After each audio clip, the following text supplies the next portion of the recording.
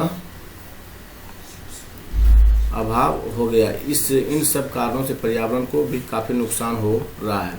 विश्व स्वास्थ्य संगठन की 2018 में प्रकाशित एक रिपोर्ट के अनुसार विश्व की सर्वाधिक प्रदूषित 14 शहर भारत में, इनमें से 3 शहर पटना, गया और मुजफ्फरपुर बिहार में दोस्तों। औद्योगिक विकास देखिए, बिहार में औद्योगिक विकास अन्य राज्यों की तुलना में कम हुआ है। नहीं देखिए, नदियों के किनारे स्थित पटना, बरौनी और मुंगेर, भागलपुर, कैमूर और आरा और सीतामढ़ी, बक्सर, औरंगाबाद के औद्योगिक प्रांगणों से विषाक्त जल मिश्रित रसायनों के बचाव में पर्यावरण प्रदूषित हुआ है। बिहार को प्रदूषित करने वाले प्रमुख उद्योग देखिए और संख्या वस्त्र उद्योग जो है 40 की है, चीनी उद्योग 28 है दोस्तों, दवा उद्योग 10 है, शराब संबंधी 2 है, सीमेंट उद्योग आपका 3 था, उर्वरक आपका 1 था, ताप विद्युत संयंत्र 5 था, कीटनाशी 5 था, चमड़ा उद्योग आपका 5 था, रंग उद्योग आपका 6 था दोस्तों। जैव विविधता देखिए, किसी प्राकृतिक प्रदेश में पाए जाने वाली जंगली तथा पालतू जीव जंतुओं एवं पादपों को प्रजातीय की बहुलता को जैव विविधता कहते हैं। जैव विविधता शब्द का सर्वप्रथम प्रयोग 1985 में डब्ल्यू.जी. रोजन के द्वारा किया गया था। जैव विविधता का बाह्य स्वरूप एक विशिष्ट इकाई में, आंतरिक स्वरूप अनेक स्तरों में विभाजित है। सभी स्तर एक जटिल जाल के घटक है। जैव विविधता के स्तर आनुवांशिक विविधता, प्रजाति विविधता और पारिस्थितिकी विविधता दोस्तों, उसे हम लोग जैव विविधता कहते हैं। आनुवांशिक विविधता होता है, प्रजाति विविधता और पारिस्थितिकी विविधता दोस्तों। प्रत्येक पारिस्थितिकी प्रणाली में ऊर्जा प्रवाह में एक जल चक्र की पृथक प्रजातियां होती है। फलस्वरूप विभिन्न क्षेत्रों में विभिन्न जैव विविधता उत्पन्न होती है। जलीय और स्थलीय उष्ण एवं उष्णार्द्र उस शुष्क अथवा शीत प्रदेशों में आहार श्रृंखला समान नहीं है। ऊर्जा प्रवाह में भिन्न परिलक्षित होती है। इसका प्रभाव जैव विविधता पर पड़ता है दोस्तों। नेक्स्ट पॉइंट देखिए, जैव विविधता मृदा निर्माण और मृदा अपरदन की रोकथाम, अपशिष्ट का पुनःचक्रण, वायु एवं जल शुद्धिकरण, पोषण चक्रीयकरण और सौर ऊर्जा का अवशोषण एवं जैव भू रासायनिक जलीय चक्रों का प्रबंधन आदि जैव विविधता पर निर्भर करते हैं, जो मानव अस्तित्व का आधार बनी हुई है दोस्तों। जैव विविधता परितंत्र में अपना विशेष योगदान देती है। विविधतापूर्ण जैविक समुदाय अपनी स्थिरता को आसानी से कायम रखता है, जबकि कम जातियों वाला पारिस्थितिकी तंत्र शीघ्रता से पुनः पूरित नहीं हो पाता है दोस्तों। पर्यावरण के अस्तित्व के लिए जैव विविधता को सुरक्षित रखना नितांत आवश्यक है।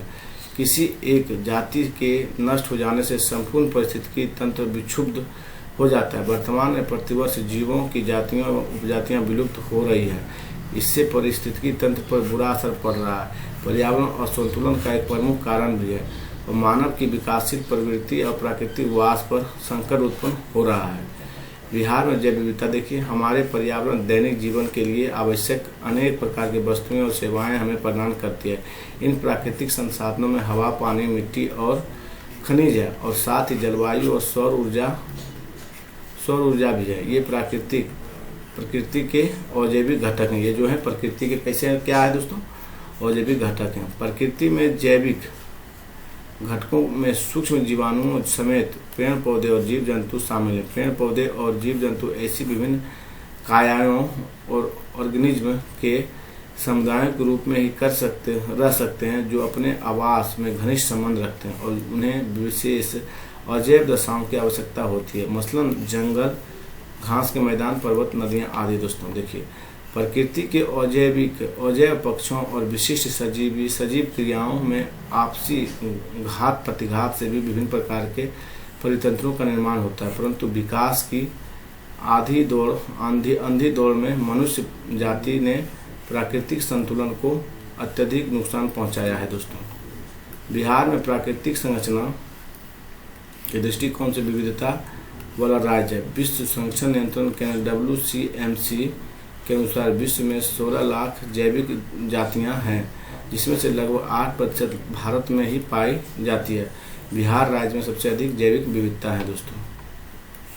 चलिए देखते हैं हम लोग आगे। देखी गई है, बिहार में नदियों, जल निम्नगन क्षेत्रों, बाढ़ प्रभावित मैदानी क्षेत्रों, जंगलों एवं पहाड़ियों में अनेक दुर्लभ जैविक प्रजातियां पाई जाती है। 1825 में जीव वैज्ञानिक हैमिल्टन ने गंगा में 275 प्रकार की मछलियों को दर्ज किया था। विशेषज्ञों के अनुसार बिहार में 350 प्रजातियों की मछलियां और 35 जाति के रेंगने वाले जीव और 9 प्रजाति के जल प्राणी हैं तथा 200 प्रकार की मछलियां पाई जाती है। चंपारण, दरभंगा और सारण जिलों में बाघ, हिरण, जंगली भैंसे, पूर्णिया एवं कटिहार में भेड़िया और जंगली भैंसा और लोमड़ी पाए जाते हैं। यहाँ विभिन्न प्रकार के मछलियाँ भी पाई जाती है। गंगा की डॉल्फिन को संरक्षित घोषित किया गया है। बिहार में विश्व वन्य जीव कोष के अंतर्गत कार्यक्रम भी चलाए जाते हैं। नहीं देखिए, बिहार में विभिन्न प्रकार के जीव जंतु हैं, जिनमें अनेकों दुर्लभ एवं संरक्षित प्रजातियां हैं। पुराने शाहाबाद क्षेत्र में चीतल, चिकारा, भेड़िया, जंगली सुगर, नीलगाय हिरन और जंगली बिल्लियां, उड़न गिलहरी और तेंदुए तथा बाघ बहुतायत में पाए जाते हैं। सोन नदी में घड़ियाल है, कछुआ है, मगरमच्छ भी मिलते हैं। इस क्षेत्र में 155 जीव जंतु रिकॉर्ड की गई है। यहाँ 34 दुर्लभ प्रवासी पक्षियाँ भी शामिल है दोस्तों। देखिए, पश्चिमी चंपारण में साल, शीशो, तून, कपास, कुसुम, खैर आदि महत्वपूर्ण वनस्पतियाँ हैं दोस्तों। पश्चिमी चंपारण में सबाई घास, बांस सहित अन्य झाड़ और घासनुमा वनस्पति भी प्रचुर मात्रा में पाई जाती है। यहाँ के पहाड़ी उष्ण कटिबंधीय वृक्षों और वनस्पतियों से भरे पड़े हैं। बिहार के दक्षिणी भाग गया, मुंगेर, भागलपुर जिले में पलास और आसम, हरे, गूलर, बेट, शीशो, बबूल, सीरीस तो बांस के वृक्ष ज़्यादा हैं। इसके अलावा अर्ध वन क्षेत्र में बेल, कदम, नीम, पीपल, बरगद आदि के वृक्ष हैं। बिहार में जैव विविधता का संरक्षण देखिए, जीव प्रजातियों और जातियों के अनवरत नष्ट होने की प्रक्रिया में जैव विविधता का क्षरण कहलाता है। जैव विविधता जल, वायु और मृदा से भांति एक मुख्य प्राकृतिक संसाधन है। इसका क्षरण होना पर्यावरण के लिए हानिकारक है। इसलिए बिहार में जैव विविधता को संरक्षण प्रदान करने संबंधी कार्य किए जा रहे हैं। नेक्स्ट देखिए, वन एवं वन्यजीव की सुरक्षा 15 वर्षीय कार्य योजना तैयार करने की फैसला लिया गया है। इस योजना के अंतर्गत वन्य जीवों को शिकार और तस्करी से संलग्न लोगों को दंडित करने का प्रावधान है। योजना के अनुसार राष्ट्रीय पार्क के आसपास के 10 किलोमीटर क्षेत्र को इको फ्रेंजाइबल जोन घोषित किया जाएगा। वन महोत्सव प्रत्येक वर्ष जुलाई माह में मनाया जाता है। इसमें वृक्षारोपण आंदोलन को प्रोत्साहित किया जाता है। यह केंद्र सरकार के निर्देशानुसार एवं बिहार सरकार और स्वयं सेवी संस्थाओं के सहयोग से चलाया जाता है। 33% वन के रूप में विकसित करने का लक्ष्य राष्ट्रीय स्तर पर रखा गया, परंतु बिहार में मात्र 7.3% भूभाग में ही वन आच्छादित है दोस्तों। अंततः 25.7% भूभाग में वन आच्छादित विभिन्न योजनाएं के अंतर्गत वृक्षारोपण का कार्यक्रम चलाया जाता है। सामाजिक वानिकी के अंतर्गत 3 कार्यक्रम है। ऊसर भूमि पर मिश्रित वृक्षारोपण, जिन क्षेत्रों में वनों का ह्रास हुआ है वहाँ पुनः वन लगाना। तीसरा देखिए, आश्रय पट्टी का विकास। नेक्स्ट देखिए, भारतीय जैव विविधता के संरक्षण के लिए केंद्रीय पर्यावरण वन मंत्रालय द्वारा संयुक्त राष्ट्र विकास कार्यक्रम के अंतर्गत ग्लोबल एनवायरनमेंट फैसिलिटी की आर्थिक सहायता से राष्ट्रीय जैव विविधता के अंतर्गत राज्य सरकार के सहयोग से कार्यक्रम चलाती है। वन्य प्राणियों की सुरक्षा हेतु कई अभयारण्य और सुरक्षित क्षेत्र बनाए गए हैं। बिहार में प्रतिवर्ष 5 जून को पर्यावरण दिवस मनाया जाता है। इस दिन पर्यावरण संरक्षण के लिए संकल्प लेने के साथ जन चेतना को जागृत करने की संबंधी कार्यक्रम भी चलाया जाता है। डॉल्फिन संरक्षित जीव के प्रति जन जागृत फैलाने के उद्देश्य से 5 अक्टूबर 2013 को बिहार में डॉल्फिन संरक्षण योजना का शुभारंभ किया गया। प्रत्येक वर्ष 5 अक्टूबर को डॉल्फिन दिवस मनाने की घोषणा की गई है दोस्तों। जैव विविधता संरक्षण की दृष्टि से भारत के कुल प्रमुख अधिनियम देखिए, आयात और निर्यात नियंत्रण अधिनियम 1947, खनन एवं खनिज विकास नियम अधिनियम दोस्तों, नियमन अधिनियम। चलिए हम लोग आगे चलते हैं। 1997 सीमा शुल्क अधिनियम 1962, भारतीय वन अधिनियम 1927, कृषि उत्पाद अधिनियम 1937 दोस्तों, खतरनाक कीट और पिस्लू अधिनियम 1914, prevention of cruelty to animal act 1960, मत्स्य अधिनियम 1997, इनायची अधिनियम 1965 आदि दोस्तों। पर्यावरण देखिए, पर्यावरण संरक्षण पर्यावरण के अवनयन के लिए मानव और प्रकृति के बीच बिगड़ता संबंध सबसे बड़ा उत्तरदायी कारक है। मनुष्य ने अपने स्वास्थ्य हित के लिए पर्यावरण पर चोट की और फलतः विभिन्न प्रकार के प्रदूषण, प्राकृतिक प्रकोप, प्राकृतिक आपदाएं आदि होने लगे। इसलिए पर्यावरण वन विभाग ने बिहार के पर्यावरण की रक्षा करने के लिए निम्नलिखित कदम उठाए। पर्यावरण एवं वन विभाग का नाम बदलकर पर्यावरण, वन एवं जलवायु परिवर्तन विभाग कर दिया गया है। कृषि वानिकी योजना के तहत 71.06 लाख पौधे लगाए गए। मुख्यमंत्री निजी नर्सरी पॉपुलर योजना के तहत 31.71 लाख ETP टंडल लगाए गए। वर्षा ऋतु में प्राकृतिक वन क्षेत्रों और नहरों तथा नदियों के तटबंधों के किनारे 1.70 करोड़ पौधे लगाए गए। आगामी उद्योगों के आने पर पर्यावरण के नियंत्रण हेतु राज्य पर्यावरण समाघात निर्धारण प्राधिकरण का गठन किया गया है। पटना के 5 स्थानों पर ध्वनि प्रदूषण नियंत्रण बोर्ड की स्थापना की गई है। बिहार में वानिकी हरित वृक्ष आच्छादन बढ़ाने और आम लोगों की वृक्षारोपण के प्रति जागरूकता पैदा करने के लिए हरियाली मिशन की स्थापना भी की गई।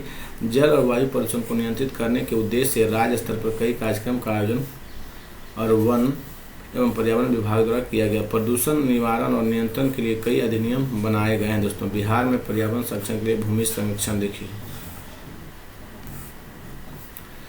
वन रोपण, बंजर भूमि विकास, जलाशयों का सुरक्षा, सड़कों के किनारे वृक्षारोपण आदि कार्य के लिए विभिन्न सरकारी एवं निजी संस्थानों द्वारा पर्यावरण संरक्षण की योजना एवं कार्यक्रम चलाया जा रहा है। भारतीय संविधान में वर्णित पर्यावरण मूल्य दोस्तों, भारतीय संविधान विश्व का पहला संविधान जिसमें पर्यावरण संरक्षण के लिए विशिष्ट प्रावधान है। अनुच्छेद 47 देखिए, राज्य अपने स्तर को पोषाहार और जीवन स्तर को ऊंचा करने और लोक स्वास्थ्य के सुधार को अपने प्राथमिक कर्तव्यों में मनरेगा और राज्य विशिष्टतया मादक पेयों और स्वास्थ्य के लिए हानिकारक औषधियों प्रयोजनों से भिन्न उपयोग का प्रतिषेध करने का प्रयास करेगा।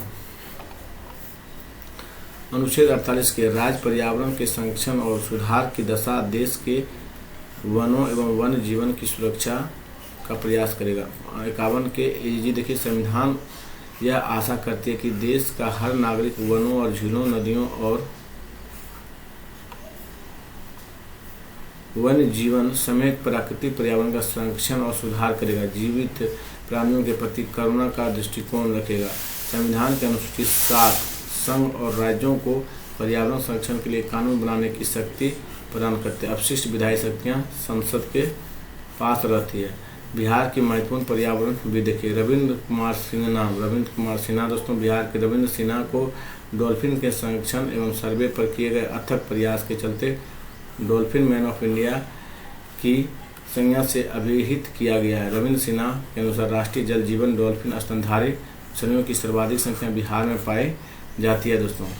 डॉक्टर बिंदेश्वरी पाठक दोस्तों, डॉक्टर बिंदेश्वरी पाठक पर्यावरणविद डॉक्टर पाठक को पर्यावरण संबंधी कार्य करने पर प्रतिष्ठित स्टॉकहोम वाटर प्राइज का प्रदान किया गया था दोस्तों। बिंदेश्वरी पाठक को पर्यावरणविद थे। चलिए हम लोग कुछ क्वेश्चन देखते हैं।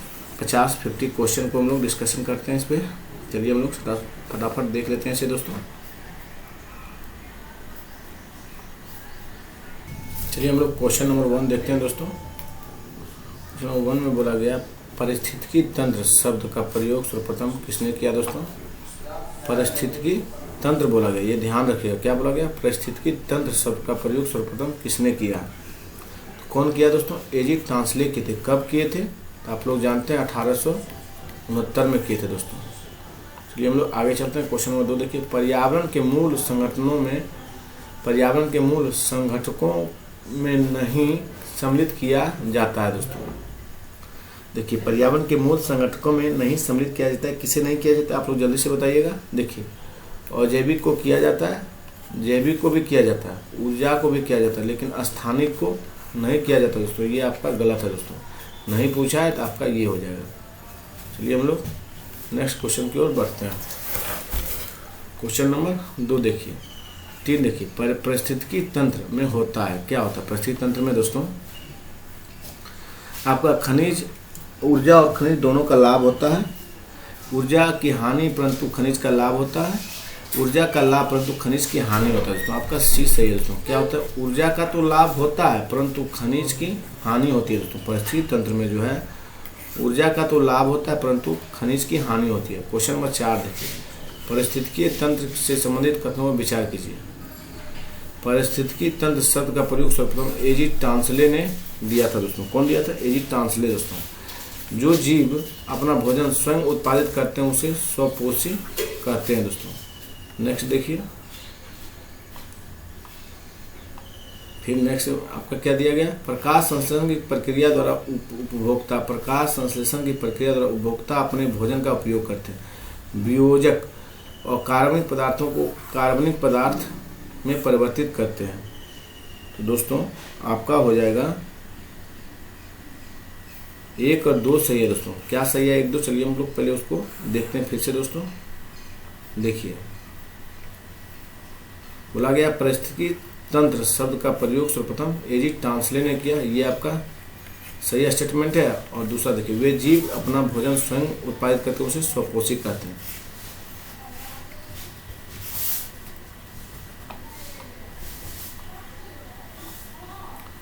और ये जो दोनों दिया गया है ये दोनों आपका गलत है दोस्तों।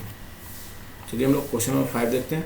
पारिस्थितिकी तंत्र में तत्वों के चक्रण को क्या कहते हैं दोस्तों? पारिस्थितिकी तंत्र में तत्वों के चक्रण को क्या कहते हैं? आप लोग जल्दी से बताइए क्या कहते हैं।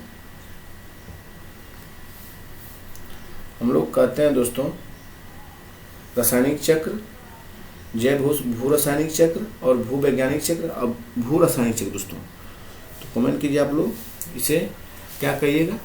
जैव भू रासायनिक चक्र कहिएगा। क्या कहिएगा साथियों? जैव भू रासायनिक चक्र। देखिए पारिस्थितिकी तंत्र में तत्वों के चक्रण को क्या कहते हैं? तो जैव भू रासायनिक चक्र कहते हैं दोस्तों। क्वेश्चन नंबर 6 देखिए। पारिस्थितिकी तंत्र में के जैविक घटकों, पारिस्थितिकी तंत्र के जैविक घटकों में कौन उत्पादक घटक है दोस्तों?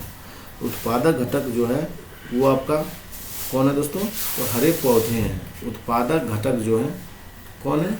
हरे पौधे हैं दोस्तों। और उपभोक्ता कौन है? गाय है दोस्तों उपभोक्ता, इसका उपभोक्ता दोस्तों। चलिए हम लोग क्वेश्चन नंबर 7 देखते हैं। सर्वाधिक अस्थायी पारिस्थितिकी तंत्र में कौन है? सर्वाधिक अस्थायी पारिस्थितिकी तंत्र में कौन है दोस्तों? महासागर है। सर्वाधिक अस्थायी पारिस्थितिकी तंत्र में महासागर है दोस्तों, अस्थायी है। क्वेश्चन नंबर 8 देखिए। पारिस्थितिकी अस्थायी मितव्ययता यह किस आंदोलन का नारा है दोस्तों? पारिस्थितिकी अस्थायी मितव्ययता यह किस आंदोलन का नारा है? चलिए हम लोग ऑप्शन देखते हैं। चिपको आंदोलन, एपिको आंदोलन, नर्मदा बचाओ आंदोलन, इनमें से कोई नहीं दोस्तों। तो किस आंदोलन का है? तो चिपको आंदोलन का नारा है दोस्तों। किस आंदोलन का? चिपको आंदोलन का दोस्तों। चलिए हम लोग नेक्स्ट क्वेश्चन की ओर बढ़ते हैं दोस्तों। क्वेश्चन नंबर आपका है 9 दोस्तों। जलवायु में कब से धीरे धीरे परिवर्तन आना शुरू हुआ दोस्तों? जलवायु में कब से धीरे धीरे परिवर्तन आना शुरू हुआ? तो आप लोग औद्योगिक क्रांति के बाद दोस्तों। कब से आना शुरू हुआ? औद्योगिक क्रांति के बाद जलवायु में परिवर्तन आना शुरू हुआ दोस्तों। चलिए क्वेश्चन नंबर 10 देखते हैं हम लोग। ग्रीन हाउस गैस से प्रतिक्रिया करती और वायुमंडल में उनके सांद्रण को प्रभावित करती है दोस्तों। ग्रीन हाउस गैस जो है गैसों से प्रतिक्रिया करती है और वायुमंडल में उनके सांद्रण को प्रभावित करती है। तो क्लोरोफ्लोरोकार्बन, मीथेन, ओजोन दोस्तों आपका सभी इसमें हो जाएगा, तीनों है दोस्तों। चलिए हम लोग आगे चलते हैं। क्वेश्चन नंबर 11 देखिए। ग्रीन हाउस गैसों में सबसे महत्वपूर्ण स्थान किसका है दोस्तों? ग्रीन हाउस गैसों में सबसे महत्वपूर्ण स्थान जो है वो आपका कार्बन डाइऑक्साइड का है। किसका है दोस्तों महत्वपूर्ण स्थान? कार्बन डाइऑक्साइड का दोस्तों। क्वेश्चन नंबर 12 देखिए। क्लोरोफ्लोरोकार्बन, क्लोरोफ्लोरोकार्बन किसकी गतिविधियों से पैदा होती है दोस्तों? ये होता है मानवीय गतिविधियों से। क्लोरोफ्लोरोकार्बन जो है किसकी गतिविधियों से पैदा होती है? मानवीय गतिविधियों से दोस्तों। तेरा देखिए कौन सा कारक किसी स्थान की वनस्पति निर्धारित करता है दोस्तों? कौन सा कारक जो है किसी स्थान की वनस्पति को निर्धारित करता है? तो वो आपका वर्षा हो जाएगा। क्या होगा दोस्तों? वर्षा जो है वह कौन सा कारक है जो किसी स्थान की वनस्पति को निर्धारित करता है? तो वर्षा दोस्तों।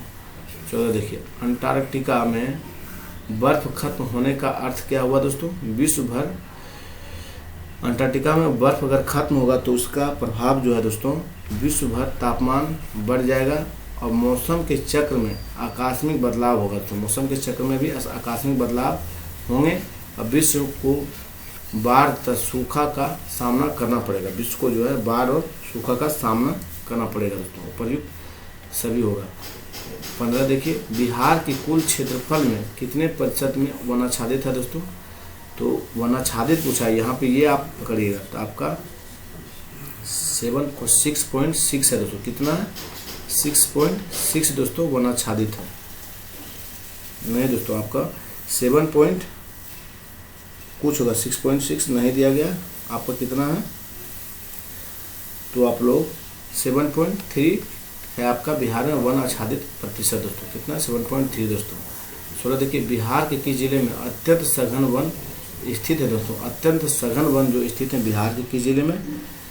तो आप लोग जानते हैं ये आपका नवादा जिले में अत्यंत सघन वन स्थित है बिहार के दोस्तों। चलिए क्वेश्चन नंबर 17 देखिए। बिहार के किस जिले में किसी प्रकार के वन नहीं है दोस्तों? बिहार के किस जिले में किसी प्रकार का वन नहीं है? तो शेखपुरा में दोस्तों बिहार के किसी प्रकार का वन नहीं है दोस्तों। इस चैप्टर से दोस्तों एक क्वेश्चन या 2 क्वेश्चन 100% पूछा जाएगा दोस्तों, इसलिए इस चैप्टर को 1 से 2 बार रिवीजन जरूर कीजिएगा। 18 देखिए, बिहार के किस शहर में सर्वाधिक ध्वनि प्रदूषण है दोस्तों? ये सर्वाधिक ध्वनि प्रदूषण आपका राजधानी में होगा दोस्तों, पटना में।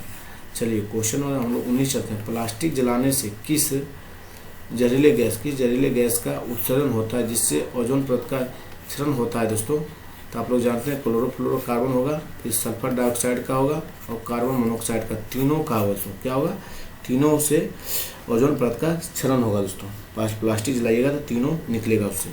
20 देखिए, पटना शहर में नगरीकरण बढ़ोतरी का प्रतिशत क्या है दोस्तों? पटना शहर में नगरीकरण का बढ़ोतरी प्रतिशत आपका क्या है? जल्दी से आप लोग बताइए। तो 43.1% है। क्या है दोस्तों? 43.1% दोस्तों। चलिए हम लोग आगे की ओर बढ़ते हैं। चलिए एक ही देखिए, डॉल्फिन वनस्पतियों की सर्वाधिक संख्या किस राज्य में है दोस्तों? तो आपका बिहार में। किस राज्य में है दोस्तों? बिहार में। चलिए हम लोग क्वेश्चन नंबर 22 देखते हैं। मृदा परिवर्धन कहते हैं, मृदा परिवर्धन किसे कहते हैं हम लोग? ये कहते हैं मृदा जनन को दोस्तों। मृदा परिवर्धन मृदा जनन को करते हैं। किसे कहते हैं? मृदा जनन को दोस्तों। क्वेश्चन नंबर 23 देखिए, गंगा नदी में प्रतिदिन कितने मिलियन लीटर गंदे जल का प्रवाह होता है दोस्तों? गंगा नदी में प्रतिदिन कितने मिलियन लीटर गंदे जल का प्रवाह बिहार में होता है? तो 115 मिलीलीटर दोस्तों। कितना होता है? 115 मिलीलीटर दोस्तों। चलिए हम लोग क्वेश्चन नंबर 24 देखते हैं। परितंत्र में ऊर्जा का प्राथमिक स्रोत है दोस्तों। परितंत्र में ऊर्जा का जो प्राथमिक स्रोत है वो क्या है दोस्तों? वो आपका सूर्य का प्रकाश है। परितंत्र में ऊर्जा का प्राथमिक स्रोत आपका सूर्य का प्रकाश है। क्वेश्चन नंबर 25 देखिए, पटना में विभिन्न घाटों पर गंगा के 100 मिलीलीटर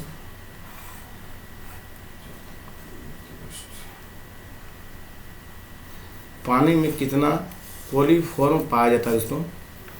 पटना के कितना कोलिफॉर्म पाया जाता है? तो आप लोग जल्दी से इसे कमेंट करके बताइए।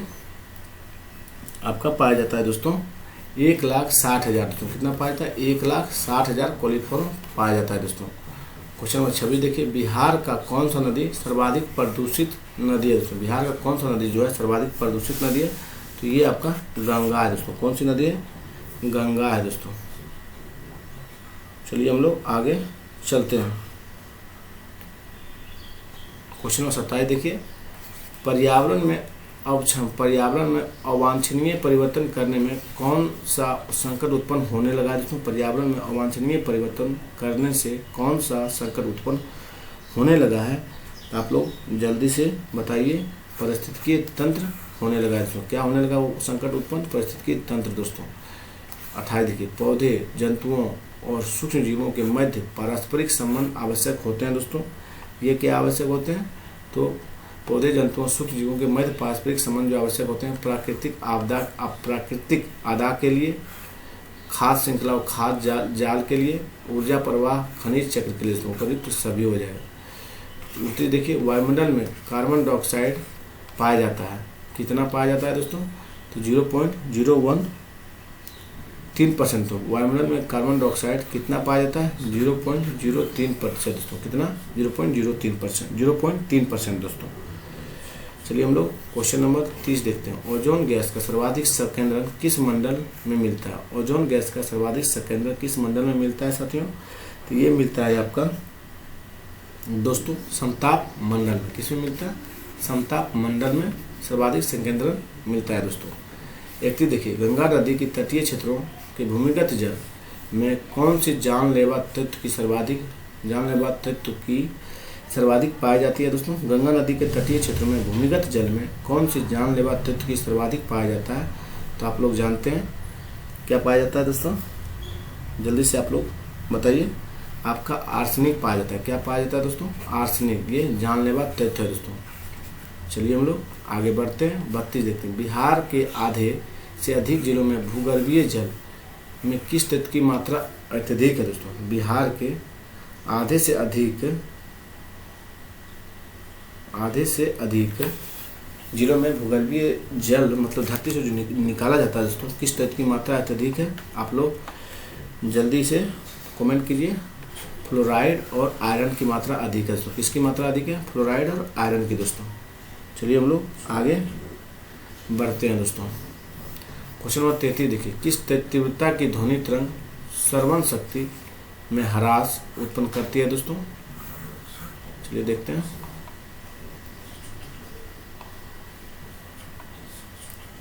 ये उत्पन्न करती है दोस्तों आपका 90 डेसिमल दोस्तों। क्या करती है? 90 डेसिमल आपका करती है।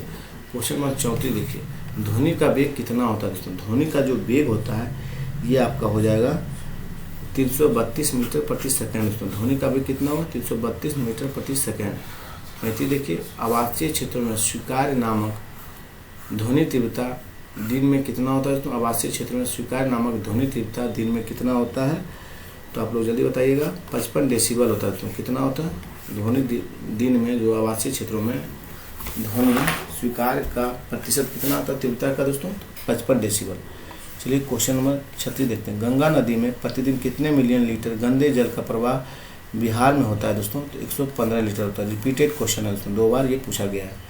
जो भी बताया जा रहा है सब पूछा गया क्वेश्चन है दोस्तों। वायुमंडल में किसके उत्सर्जन से अम्लीय वर्षा? वायुमंडल में किसके उत्सर्जन से अम्लीय वर्षा होता है दोस्तों?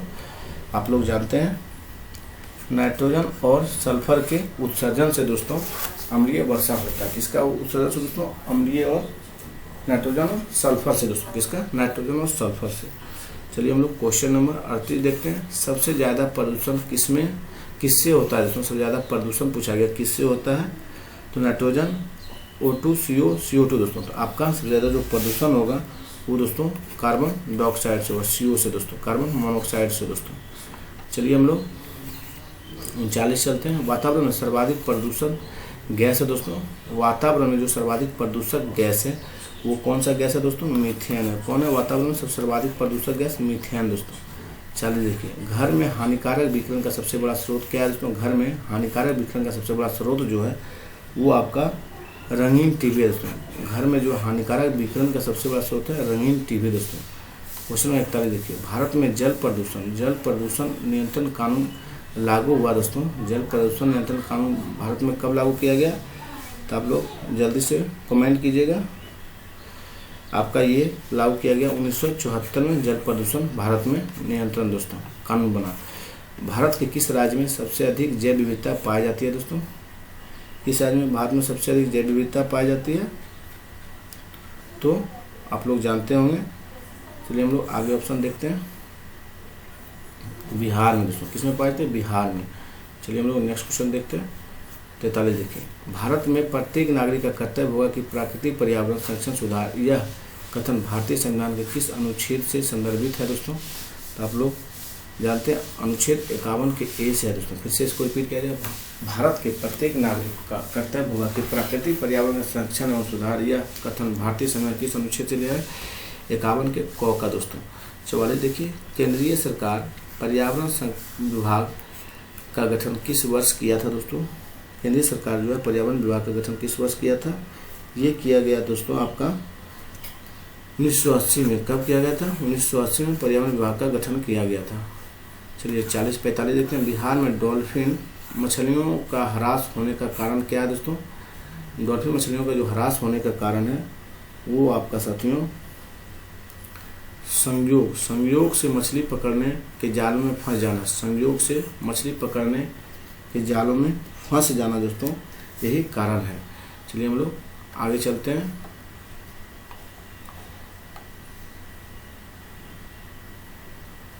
नहीं दोस्तों, आपका वो जो दिया गया है वो आपका